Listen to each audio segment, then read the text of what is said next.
In this video, I'll show you a few simple methods you can try if Fortnite is not launching on your PC. First, open the Epic Games Launcher and then open Task Manager. Go to the Details tab and look for any Fortnite processes running in the background. If you find Fortnite running, right-click it and select End Task.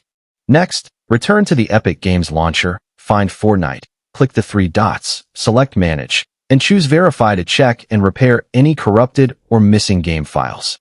Once the verification is complete, open Fortnite's installation folder and go to Fortnite Game Binaries, Win64.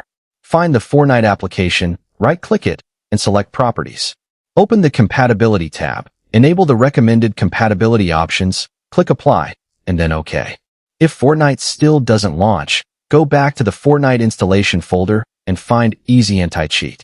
Open the Easy Anti-Cheat setup, select the Fortnite service, and use the Repair Service option. Once the repair is finished, try launching Fortnite again. After completing these steps, Fortnite should hopefully start normally. I really hope this quick guide helped you fix the problem. If it did, make sure to leave a like and subscribe for more troubleshooting videos. Thanks so much for watching.